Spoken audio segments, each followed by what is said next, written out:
আসসালামু আলাইকুম। রাত 8:30 বাংলাদেশ বেতার। খবর পড়ছি এম ওবায়দুর রহমান। শুরুতেই শিরোনাম।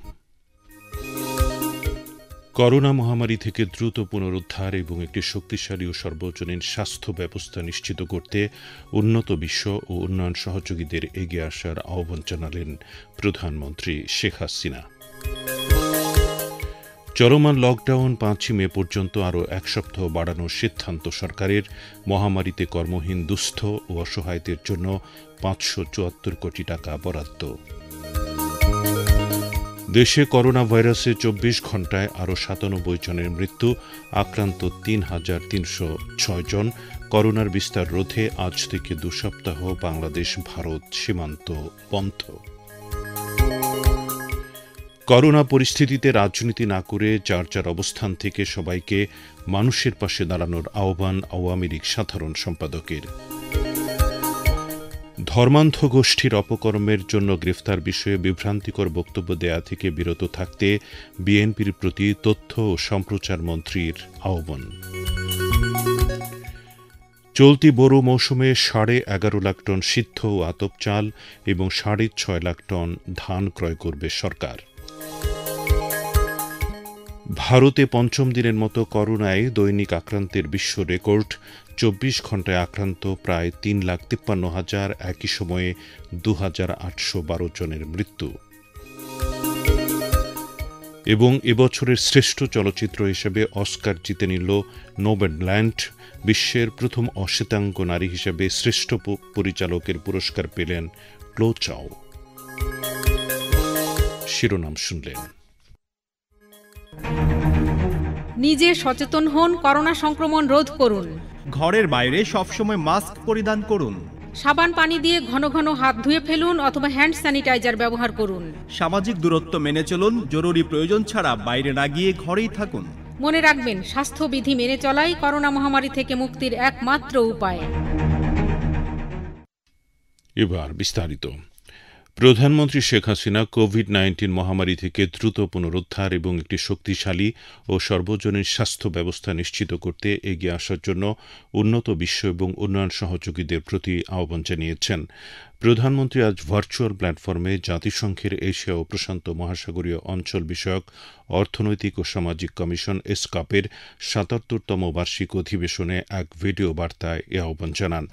এশিয়া ও প্রশান্ত মহাসাগরীয় এলাকায় আঞ্চলিক সহযোগিতার মাধ্যমে সংকট থেকে উত্তরণ, এই প্রতিপাদ্য নিয়ে থাইল্যান্ডের রাজধানী ব্যাংককে এসকাপ সদর দফতরে 4 দিনব্যাপী সম্মেলনের মূল অধিবেশন শুরু হয়। শেখ হাসিনা তাঁর বক্তব্যে চলমান কোভিড মহামারী সহ যে কোনো সংকট থেকে দ্রুত পুনরুদ্ধার এবং আরও ভালোভাবে উত্তরণ নিশ্চিত করার জন্য 4টি প্রস্তাব উপস্থাপন করেন।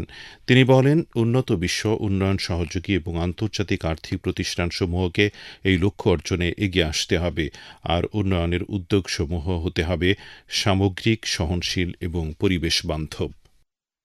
To build back better from any crisis, the development approach should be more inclusive, resilient and environment friendly. The Asia-Pacific region should take efficient policies and strategies for a strengthened and universal public health system. We need to establish seamless connectivity in the areas of trade, transport, energy and ICT, science and technology.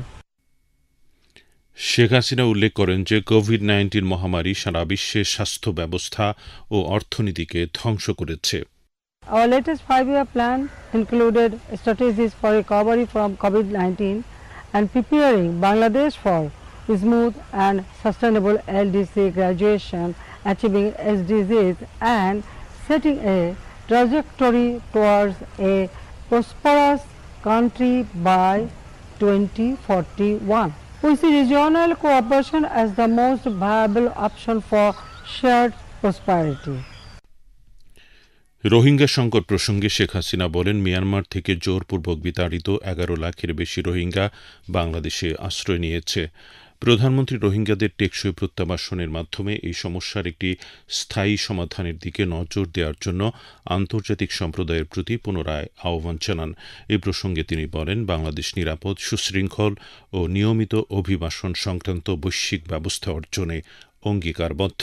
Sheikh Hasina পরিবেশ ব্যবস্থাপনার ব্যাপারে তার সরকারের উদ্যোগের কথা উল্লেখ করে বলেন, বাংলাদেশ জলবায়ু পরিবর্তন ট্রাস্ট ফান্ডের মাধ্যমে জলবায়ু পরিবর্তনের সঙ্গে অভিযোজন প্রচেষ্টায় বিভিন্ন কর্মসূচিতে সহায়তা দিচ্ছে। শেখ হাসিনা বলেন, বাংলাদেশ বর্ধিত সংযোগ এবং এশিয়ান হাইওয়ে ও ট্রান্স এশিয়ান রেলওয়ে সংক্রান্ত এসকাপ উদ্যোগের অন্যতম দৃঢ় সমর্থক। অন্যান্যের মধ্যে থাইল্যান্ডের প্রধানমন্ত্রী প্রায়ুত চান-ওচা এবং জাতিসংঘের মহাসচিব অ্যান্থনিও গুতেরেস উদ্বোধনী অনুষ্ঠানে বক্তব্য রাখেন। চলমান লকডাউন আগামী 5ই মে পর্যন্ত আরও এক সপ্তাহ বাড়ানোর সিদ্ধান্ত নিয়েছে সরকার। আজ মন্ত্রিপরিষদ বিভাগ আয়োজিত এক আন্তঃমন্ত্রণালয় বৈঠকে এ সিদ্ধান্ত নেওয়া হয়। বৈঠকে সকাল 10টা থেকে রাত 8টা পর্যন্ত দোকানপাট ও শপিং মল খোলা রাখারও সিদ্ধান্ত নেওয়া হয়। জনপ্রশাসন প্রতিমন্ত্রী ফরহাদ হোসেন জানান, আগামীকাল এ সংক্রান্ত প্রজ্ঞাপন জারি করা হতে পারে। লকডাউনে কর্মহীন অসহায় মানুষের আর্থিক সুরক্ষায় ইতোমধ্যে বিভিন্ন উদ্যোগ নিয়েছে সরকার। করোনা মহামারীতে কর্মহীন দুস্থ অসহায় মানুষের মাঝে 574,9,27,000 টাকা বরাদ্দ দিয়েছে সরকার। ওই ধারাবাহিকতায় লকডাউনে ক্ষতিগ্রস্ত 1,25,000 পরিবারকে খাদ্য সহায়তা দেওয়ার উদ্যোগ নিয়েছে সরকার। দুর্যোগ ব্যবস্থাপনা ও ত্রাণ মন্ত্রণালয় থেকে জানানো হয়, দেশের সকল সিটি কর্পোরেশনের অনুকূলে শিশু খাদ্য ক্রয়ের জন্য আরও টাকা বরাদ্দ দেওয়া হয়েছে। বরাদ্দকৃত অর্থের মাধ্যমে শিশু খাদ্য ক্রয় করে তা বিতরণ করা হবে। এতে প্রায় 1,24,00,000 পরিবার উপকৃত হবে। প্রধানমন্ত্রী অতি সম্প্রতি কর্মহীন মানুষকে আর্থিক সহায়তায় 10,50,00,000 টাকা বরাদ্দ দিয়েছেন। প্রধানমন্ত্রীর কার্যালয় থেকে 35,00,000 পরিবারকে 2,500 টাকা করে মোবাইল ব্যাংকিংয়ের মাধ্যমে প্রান্তিক জনগোষ্ঠীর মাঝে এই অর্থ বিতরণ করা হবে।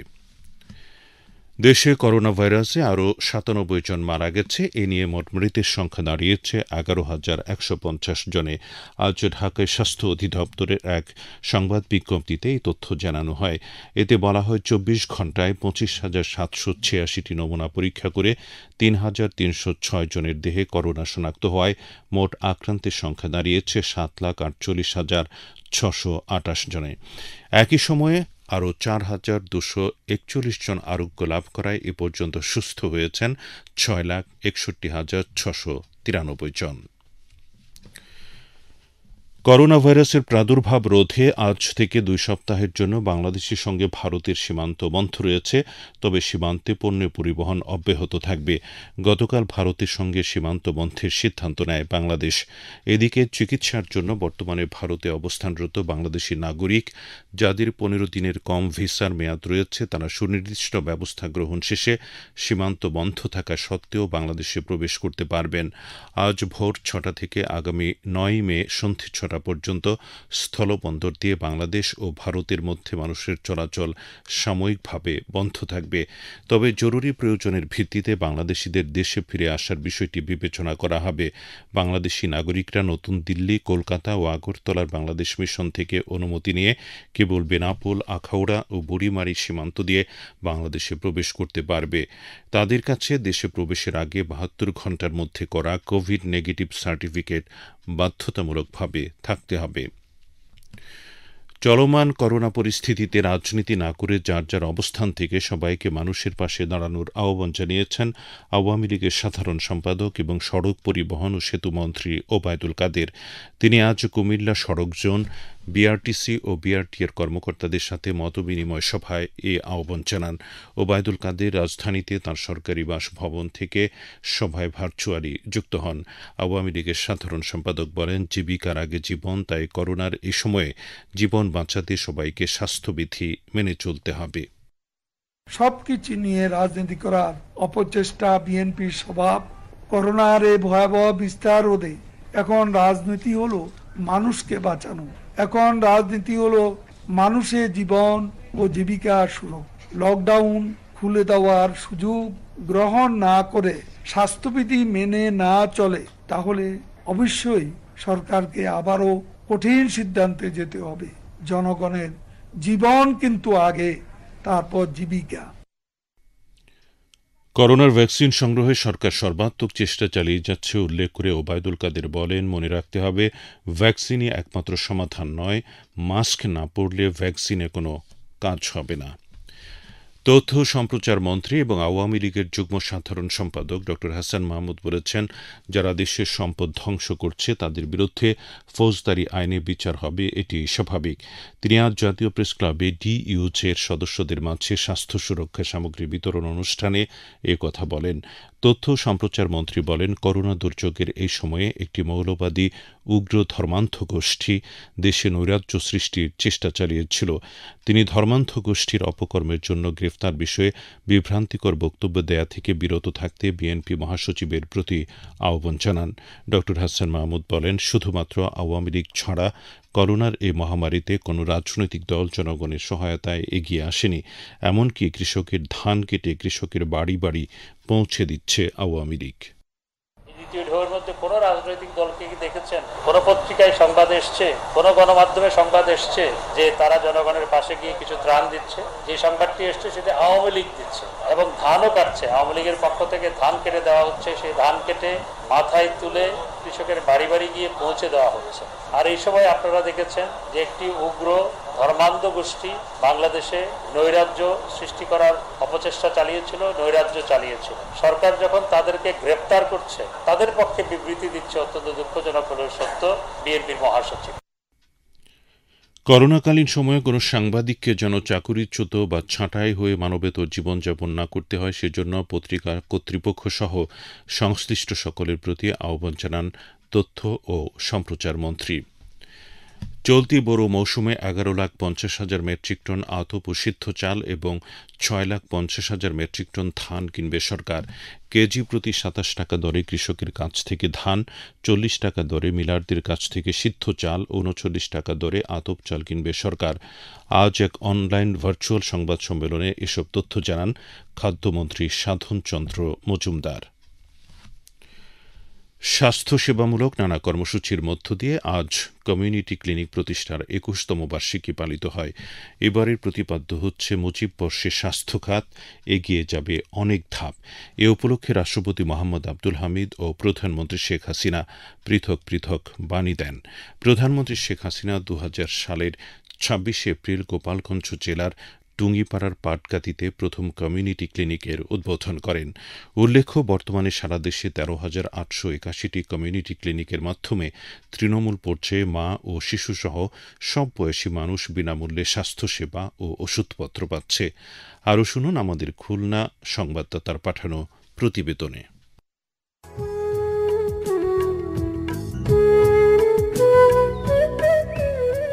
জাতির পিতার স্বপ্নকে আরও এক ধাপ এগিয়ে নেওয়ার প্রয়াসে আওয়ামী লীগ সরকারের 1996-2001 মেয়াদের শুরুতেই প্রতি 6,000 জনগোষ্ঠীর জন্য একটি করে দেশব্যাপী 18,000 কমিউনিটি ক্লিনিক স্থাপনের সিদ্ধান্ত গ্রহণ করে। 2000 সালের 26 এপ্রিল জাতির পিতার জন্মস্থান গোপালগঞ্জের টুঙ্গিপাড়া উপজেলার পাটগাতি ইউনিয়নের দেশের সর্বপ্রথম গিমাডাঙ্গা কমিউনিটি ক্লিনিক প্রতিষ্ঠা করে এর শুভ সূচনা করা হয়। বর্তমানে দেশে 13,881টি ক্লিনিকে স্বাস্থ্যসেবা কার্যক্রম চালু রয়েছে। কমিউনিটি ক্লিনিক সেবা গ্রহণকারীরা জানান, কমিউনিটি ক্লিনিক থেকে গর্ভকালীন অনেক সেবা পেয়েছি।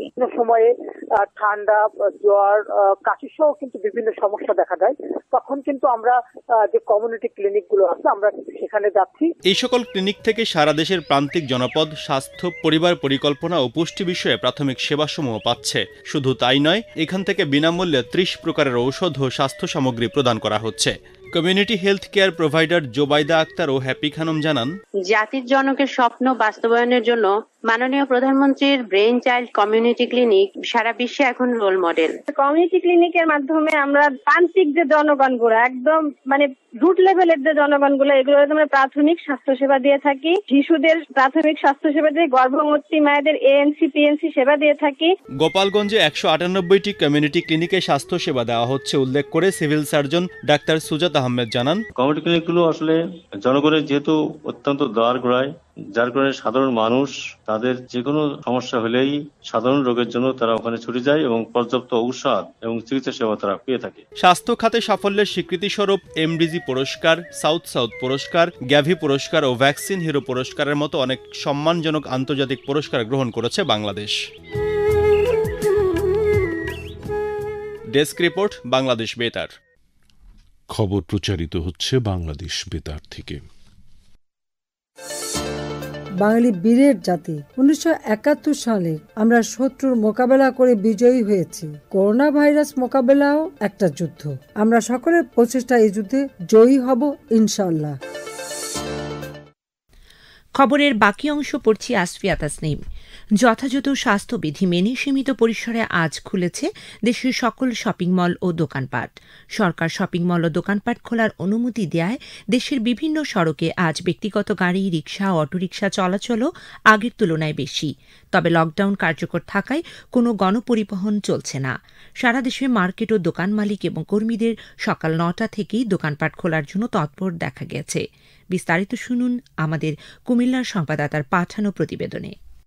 দেশে করোনা ভাইরাসের সংক্রমণ রোধে গত 14 থেকে 21 এপ্রিল পর্যন্ত সর্বাত্মক লকডাউনের ঘোষণা দেয় সরকার, যা দ্বিতীয় মেয়াদে 28 এপ্রিল পর্যন্ত বাড়ানো হয়। জীবিকার তাগিদে ঈদ উল ফিতরকে সামনে রেখে সরকারি কঠোর বিধিনিষেধের মধ্যেও স্বাস্থ্যবিধি মেনে 25 এপ্রিল থেকে শপিং মল সহ সব ধরনের মার্কেট খুলে দেওয়া হয়েছে। ক্রেতা বিক্রেতার বাধ্যতামূলক মাস্ক পরিধান, স্বাস্থ্যবিধি মেনে কেনাবেচা সহ সকল বিধিনিষেধ পালনে কি পদক্ষেপ নিয়েছেন জানতে চাইলে কুমিল্লা দোকান মালিক সমিতির সাধারণ সম্পাদক মোহাম্মদ আতিকুল্লাহ বলেন, আমাদের ব্যবসায়ীদেরকে বলছি যে মাস্ক, নো সার্ভিস, এবং আপনারা প্রত্যেক মার্কেটে দোকানে মাস্ক রাখবেন, যাতে আমার কাস্টমারটা যদি কোনো কারণে আমার দোকানে আসে, সে যদি মাস্ক না নিয়ে আসে তাকে মাস্কটা পরিধান করবেন। কুমিল্লার প্রাণকেন্দ্রে অবস্থিত নিউ মার্কেটে ক্রেতার ভিড় সবসময় লেগেই থাকে। এই মার্কেটে মাস্ক ব্যতীত প্রবেশ নিষেধ থাকলেও মার্কেট কর্তৃপক্ষ ক্রেতাদের জন্য প্রবেশ মুখেই ফ্রি মাস্কের ব্যবস্থা রেখেছে, বলছিলেন নিউ মার্কেট দোকান মালিক সমিতির সভাপতি খায়রুল বাশার শিপন। মার্কেটে আমাদের যে গার্ডগুলো আছে তাদেরকে বলি যারা মাস্ক ছাড়া মার্কেটে আসতেছে তাদেরকে মাস্ক পরিধান করার জন্য, এবং আমাদের মার্কেটের সম্মুখে আমরা মাস্ক নিয়ে রাখছি, যাদের মাস্ক নেই আমরা তাদেরকে মাস্ক দিতেছি। সরেজমিনে ঘুরে দেখা যায় শহরের বিপণী বিতানগুলোতে মানুষের ভিড় লক্ষণীয়। ক্রেতা সাধারণ কতটা সচেতন জানতে চাইলে তারা বলেন, আমার পরিবারের সদস্য সংখ্যা 6 জন। আমি সম্পূর্ণ সাবধানতা অবলম্বন করে মাস্ক পরিধান করে এবং দূরত্ব বজায় রেখে এসেছি শপিং এ। মানুষ প্রয়োজনে বের হয়, আমি এখন প্রয়োজনে বের হয়েছি, জাস্ট আমার প্রয়োজনের সামগ্রী কেনার জন্য। সবচেয়ে বেশি সতর্কতা বা বিধিনিষেধ আরোপ করা হয়েছে ব্যবসায়ীদের উপর। এই প্রসঙ্গে তারা বলেন, তাদের সামনে আমরা হ্যান্ড স্যানিটাইজার রাখছি যাতে প্রত্যেককেই জীবাণুমুক্ত করতে পারি। আমরা নিজেরাও মাস্টার পরে ব্যাপারে এত সতর্ক থাকি, আমার যাতে কোনো কর্মচারী ভুলক্রমে এটা মিস না করে। প্রাণঘাতী করোনা থেকে বাঁচতে হলে স্বাস্থ্যবিধি মানতে হবে, আর এই সচেতনতা সকলের মধ্যে জাগ্রত হোক, এমন প্রত্যাশা দেশবাসীর। অয়ন বিকাশ পাল, বাংলাদেশ বেতার, কুমিল্লা। বাংলাদেশ বেতার এখন স্মার্টফোনে আপনার হাতের মুঠোয়। অ্যাপসের মাধ্যমে বাংলাদেশ বেতারের সংবাদ এবং অনুষ্ঠান শুনুন বিশ্বের যে কোনো প্রান্ত থেকে। আপনাদের পছন্দের অনুষ্ঠান শুনতে গুগল প্লে স্টোর বা অ্যাপল স্টোর থেকে আজই ডাউনলোড করুন বাংলাদেশ বেতার অ্যাপসটি। এবারে আন্তর্জাতিক সংবাদ। বিশ্বজুড়ে করোনা ভাইরাসে মৃতের সংখ্যা 31,24,000 ছাড়িয়েছে এবং আক্রান্ত হয়েছেন 14,78,00,000-এর বেশি। আক্রান্তদের মধ্যে এ পর্যন্ত 12,54,00,000-এর বেশি মানুষ সুস্থ হয়েছেন। এদিকে ভারতে পঞ্চম দিনের মতো দৈনিক আক্রান্তের সংখ্যা প্রায় 3,53,000-এ পৌঁছেছে, যা বিশ্বে একদিনে আক্রান্তের সর্বোচ্চ রেকর্ড। দেশটিতে একই সময় করোনায় রেকর্ড সংখ্যক 2,812 জনের মৃত্যুর খবর পাওয়া গেছে। ভারতে করোনা পরিস্থিতি অবনতির কারণে তীব্র অক্সিজেন ঘাটতি দেখা দেওয়ায় দেশটিকে সহায়তার লক্ষ্যে আন্তর্জাতিক তৎপরতা শুরু হয়েছে। ইতোমধ্যে যুক্তরাজ্য সেখানে ভেন্টিলেটর ও অক্সিজেন তৈরি যন্ত্রপাতি সরবরাহ শুরু করেছে। করোনা সংকট মোকাবেলায় ইউরোপীয় ইউনিয়নভুক্ত অন্যান্য দেশ ভারতে সাহায্য পাঠানোর পদক্ষেপ নিয়েছে। বৈশ্বিক মহামারীর এ বছরে মুক্তিপ্রাপ্ত চলচ্চিত্রগুলোকে অস্কার পুরস্কারে সম্মানিত করা হয়েছে। আজ লস অ্যাঞ্জেলসে ইউনিয়ন স্টেশনে সামাজিক দূরত্ব বজায় রেখে 93তম একাডেমি অ্যাওয়ার্ড অনুষ্ঠানে এই সম্মান প্রদান করা হয়। সেরা ছবির পুরস্কার পেয়েছে নোম্যাডল্যান্ড এবং সোউলল্যান্ডস পেয়েছে সেরা অ্যানিমেটেড ছবির পুরস্কার। প্রথম অশ্বেতাঙ্গ নারী হিসেবে ক্লো চাও ইতিহাস সৃষ্টি করেছেন। তিনি সবার মধ্যে দ্বিতীয় নারী হিসেবে শ্রেষ্ঠ পরিচালকের অস্কার জিতে নিয়েছেন। নোম্যাডল্যান্ড চলচ্চিত্রের জন্য ফ্রান্সিস ম্যাকডোরম্যান্ড শ্রেষ্ঠ অভিনেত্রীর পুরস্কার পেয়েছেন। দ্য ফাদার ছবির জন্য শ্রেষ্ঠ অভিনেতার পুরস্কার পেয়েছেন স্যার অ্যান্থনি হপকিন্স। এবছরে অস্কারের অনুষ্ঠানটি ছিল যে কোনো সময়ের চেয়ে বৈচিত্র্যে ভরা। অভিনয়ের জন্য মনোনয়নপ্রাপ্ত 20 জনের মধ্যে 9 জনই জাতিগত সংখ্যালঘু বংশোদ্ভূত।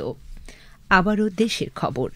চট্টগ্রামের বাঁশখালী কয়লা ভিত্তিক বিদ্যুৎ কেন্দ্রে গত 17 এপ্রিল পুলিশের সাথে সংঘর্ষে নিহতদের পরিবার প্রতি 2 লাখ টাকা করে ক্ষতিপূরণ প্রদানের ঘোষণা দিয়েছে সরকার। শ্রম কর্মসংস্থান প্রতিমন্ত্রী বেগম মনুজান সুফিয়ান আজ এ সংক্রান্ত এক বিবৃতি দেন। মনুজান সুফিয়ান এই ঘটনায় আহতদের প্রত্যেককে চিকিৎসা বাবদ 50,000 টাকা করে দেওয়ারও ঘোষণা দেন। সারা দেশে চলছে তীব্র দাবদাহ। তাপমাত্রা ছাড়িয়েছে গত 7 বছরের রেকর্ড। দেশে আজ সর্বোচ্চ তাপমাত্রা রেকর্ড করা হয় যশোরে 39.8 ডিগ্রি সেলসিয়াস। আজ ঢাকার সর্বোচ্চ তাপমাত্রা রেকর্ড করা হয় 39.4 ডিগ্রি সেলসিয়াস। এদিকে গরমের তীব্রতায় বিপর্যস্ত হয়ে পড়েছে জনজীবন। তীব্র গরমে জনজীবনে নেমে এসেছে তীব্র অস্বস্তি। খেলার খবর ক্রিকেট। আহমেদাবাদে Indian premier league IPL T20 ক্রিকেটে আজ দিনের প্রথম খেলায় কলকাতা নাইট রাইডার্সের বিরুদ্ধে পাঞ্জাব কিংস এখন ব্যাট করছে। শেষ খবর পাওয়া পর্যন্ত তারা 8 ওভারে 3 উইকেটে 44 রান করেছে। আগামীকাল IPL T20 টুর্নামেন্টে দিল্লি ক্যাপিটালস রয়্যাল চ্যালেঞ্জার্স বেঙ্গালুরুর মোকাবেলা করবে। আহমেদাবাদে বাংলাদেশ সময় রাত 8টায় খেলা শুরু হবে। সেহরি ও ইফতারের সময়সূচি। ঢাকা ও পার্শ্ববর্তী এলাকায় আজ সেহরি শেষ সময় ভোর 4:03 এবং আগামীকাল ইফতার সন্ধে 6:29। সবশেষে আবহাওয়া। আজ রাত 1টা পর্যন্ত পূর্বাভাসে বলা হয়েছে অভ্যন্তরীণ নদী বন্দরগুলোর জন্য কোনো সতর্কবাণী নেই এবং কোনো সংকেত দেখাতে হবে না। শেষ করার আগে শিরোনামগুলো আরেকবার। করোনা মহামারী থেকে দ্রুত পুনরুদ্ধার এবং একটি শক্তিশালী ও সর্বজনীন স্বাস্থ্য ব্যবস্থা নিশ্চিত করতে উন্নত বিশ্ব ও উন্নয়ন সহযোগীদের এগিয়ে আসার আহ্বান জানালেন প্রধানমন্ত্রী শেখ হাসিনা। চলমান লকডাউন 5ই মে পর্যন্ত আরও 1 সপ্তাহ বাড়ানোর সিদ্ধান্ত সরকারের। মহামারীতে কর্মহীন, দুস্থ ও অসহায়দের জন্য 574 কোটি টাকা বরাদ্দ। দেশে করোনা ভাইরাসে 24 ঘণ্টায় আরও 97 জনের মৃত্যু। আক্রান্ত 3,306 জন।